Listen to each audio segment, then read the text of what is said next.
আসসালামু আলাইকুম, সবাই কেমন আছেন? দেখুন আজকের বাজার।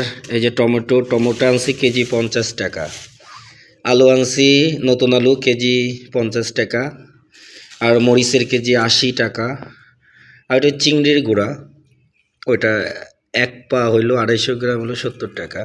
আর সবচেয়ে দাম কম হলো ফুলকপি পিস প্রতি 10 টাকা, যেটা 40 টাকা ছিল কিছুদিন আগেও। আর মাছ মাংস যেমন ছিল সেরকমই দাম আছে না, মুরগির দাম অনেক বেড়েছে। ফার্মের মুরগি আনলাম 195 টাকা কেজি, মানে মুরগির দাম অনেকটাই বেড়েছে।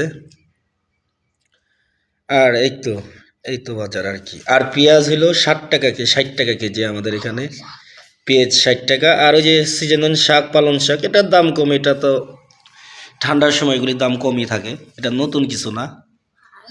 ঠান্ডার সময় কিছু সবজির এগুলির দাম অলওয়েজ কম থাকে, সব সময় থাকে। আর আমরা তো গ্রাম অঞ্চলে একটু কম পাওয়া যায়। এই তো বাজার আপডেটেই।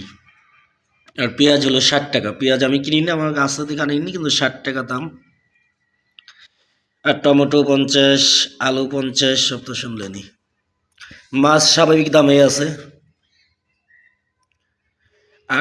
আর গ্যাস আনছি, গ্যাস সিলিন্ডার আনছি, এই দেখুন। তো এইটা হয়েছে 1500 টাকা, 1500 টাকা নিল। আগে এটা 1350 টাকা করে কিনতাম।